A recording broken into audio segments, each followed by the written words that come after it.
आपल्या देशाचे पंतप्रधान कोणालाच सुखाने जगू देत नाहीत.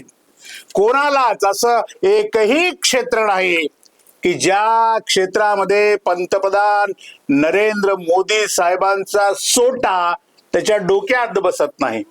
अशा एका अत्यंत महत्वाच्या विषयावर आज मी आपल्याशी बोलणार आहे आणि विषय अत्यंत गंभीर आहे. आजच माझ्याच कार्यालयामध्ये त्यावर भन्नाट चर्चा वगैरे झालेली आहे आणि तो विषय असा आहे मित्रांनो, विषय असा आहे की आपल्या देशाचे पंतप्रधान नरेंद्रजी मोदी यांनी या देशातल्या तमाम जावयावर प्रचंड प्रमाणामध्ये अन्याय केलेला आहे आणि या अन्यायाच्या परिमार्जनार्थ समस्त जावई समाज मोदी साहेबांचा निषेध करतायत. काय आहे हा विषय, या विषयावर आपण बोलणार आहोत. नमस्कार, मी राजू पाटील आणि आपण पाहत आहे द रिंगल लाईव्ह. मित्रांनो, अजूनही आपण रिंगल लाईव्ह हे आपलं लोकप्रिय चॅनल सबस्क्राईब केलं नसेल, माझी आपल्याला विनंती आहे, जरूर सबस्क्राईब करा. आपल्या सर्वांच्या आशीर्वादाची आम्हाला नितांत आवश्यकता आहे. गोष्ट अत्यंत खरी आहे. म्हणजे मोदी साहेब सतत पेट्रोलच्या बाबतीत अन्याय, डिझेलच्या बाबतीमध्ये अन्याय, गॅसच्या बाबतीत अन्याय, तेलाच्या बाबतीमध्ये अन्याय, धनधान्याच्या बाबतीमध्ये अन्याय, आंतरराष्ट्रीय संपूर्ण व्यवहाराच्या बाबतीमध्ये अन्याय, देशांमध्ये संबंधामध्ये अन्याय, विद्यार्थ्यांवर अन्याय, परीक्षेवर अन्याय, प्रत्येक माणसाच्या चुलीपर्यंत या मोदी साहेबांच्या अन्यायाचा प्रवाह आता येऊन पोचला आहे. इतकंच काय सध्या चालू असलेल्या अधिक मासावर सुद्धा मोदी साहेबांनी प्रचंड प्रमाणामध्ये अन्याय केलेला आहे. प्रचंड प्रमाणामध्ये अन्याय केला. अधिक मास, धोंड्याचा महिना, किती पवित्र महिना, आणि वाट पाहता 3-3 वर्ष हा कधी एकदा धोंड्याचा महिना येईल आणि आपल्याला आपल्या सासूरवाडीकडनं धोंडे जेवणाचं निमंत्रण येईल अशी वाट सर्व जावई पाहतात. देशामधले अगदी सर्व जावई पाहतात. मोदीजी तर आता जावईच नाही आहेत सध्या कोणाचे, त्यामुळं त्याला या गोष्टीचं दुःख काय असतं याची जाणीवच नसते. परंतु ज्या दिवसाची जावई आतुरतेने वाट पाहतात ना, त्या दिवसावरच मोदी साहेबांनी आपला सोटा मारलेला आहे. पूर्णपणे धोंड्याच्या महिन्यावरच मारलेला आहे. त्यामुळं जावई सतत मोदी साहेबांची आठवण या महिन्यामध्ये सर्व जावयांना, देशात जेवढे काही जावई असतील आणि ते आपल्या सासूरवाडीला धोंडे जेवायला जात असतील ना, त्या सर्वांना मोदी साहेबांची आठवण आल्याशिवाय राहत नाही. घासा बरोबर मोदी साहेबांचा काय उद्धार करत असतील हे तुम्ही ठरवा. मी काही ते शब्द आता वापरत नाही. तर त्याचं झालं काय, माझे एक सहकारी आहेत माझ्या कार्यालयामध्ये आणि बिचारे काल त्यांना त्यांच्या सासूरवाडीकडनं धोंडे जेवणाचं निमंत्रण आलं होतं. धोंडे जेवणाचं निमंत्रण आल्यानंतर हा आमचा सहकारी एवढा खुश झाला की वाह, आता काय मला धोंडे जेवायला जायचंय, छान छान कपडे मिळणार, बायकोला आहेर मिळणार. धोंड्याच्या महिन्यामध्ये 33 पदार्थ दिले जातात म्हणे.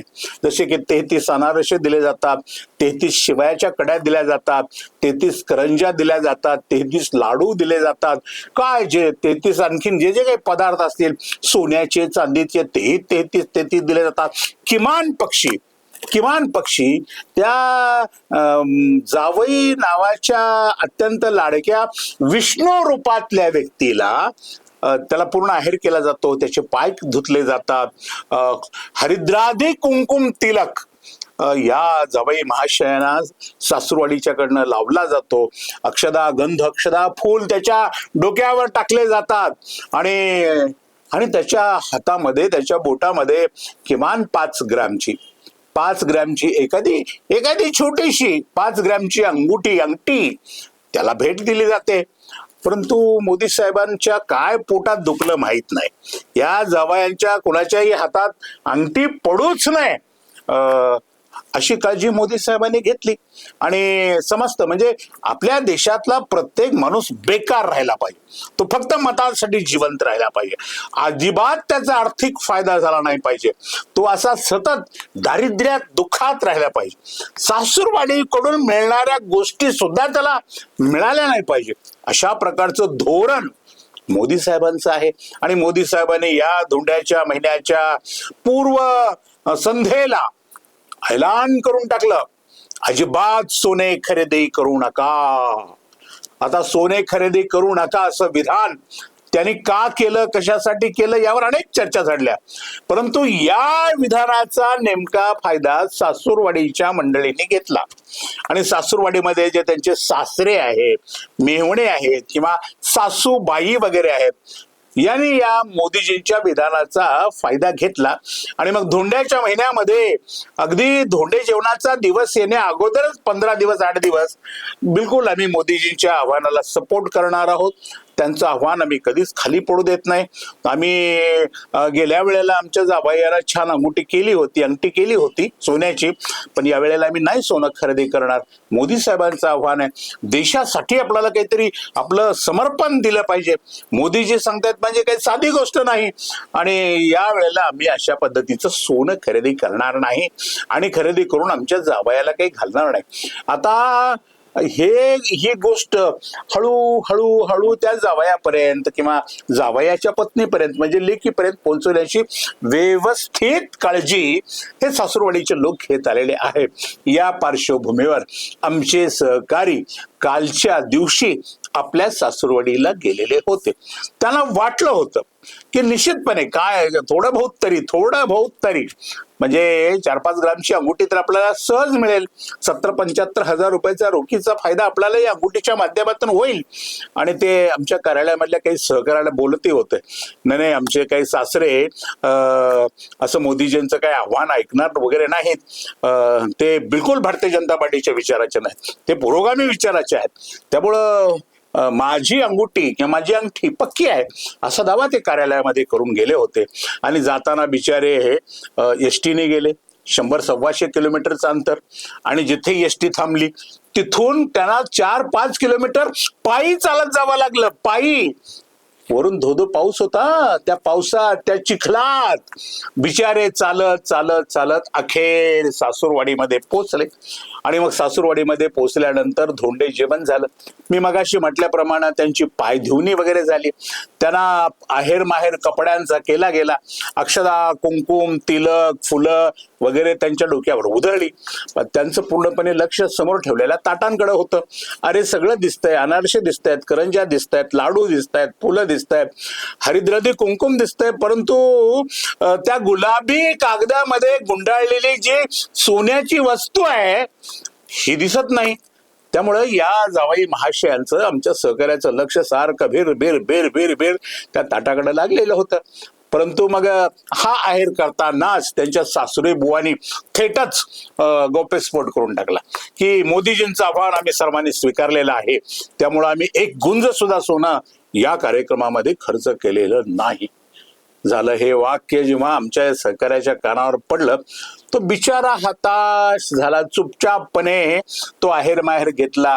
काय पुरणपोळी रसपोळीचं जे जेवण असतं आमच्या मराठवाड्यामध्ये महाराष्ट्रामध्ये, ते पुरणपोळीचं जेवण बिचाऱ्याने केलं आणि फार काळ तिथं न रमता मला ऑफिसमध्ये खूप काम आहे सर, माझी वाट पाहत आहेत असं सांगून तो थेट निघून आला. कार्यालयामध्ये आल्यानंतर त्याने त्याची बॅग जोरात फेकून दिली आणि मोदीजींना चक्क शिव्या घालायला लागला.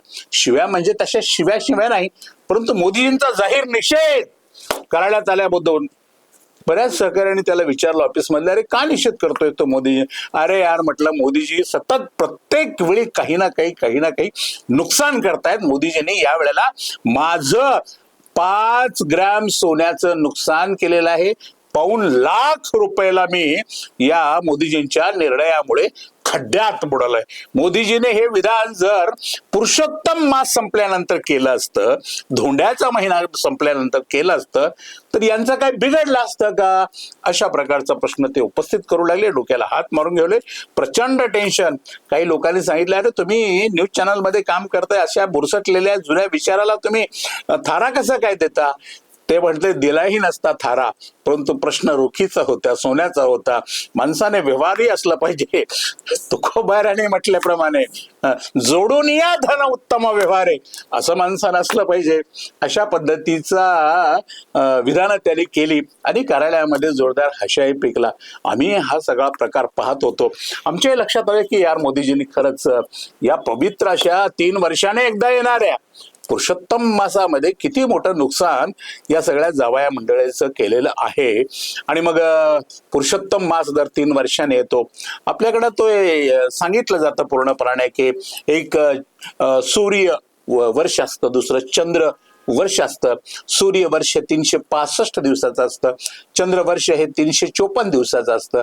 आणि या 2 वर्षामध्ये जो प्रत्येक वर्षी 11 दिवसाचा फरक पडतो, हा फरक भरून काढण्यासाठी म्हणून हा पुरुषोत्तम मास दर 3 वर्षाने साधारणपणे येतो आणि तो धूमधडाक्यात साजरा सुद्धा होतो.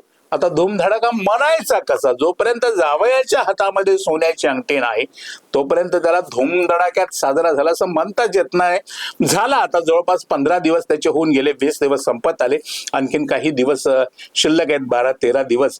परंतु या पुरुषोत्तम मासावर पूर्णपणानं एक प्रकारचं सावट निर्माण झालंय, मोदी सावट.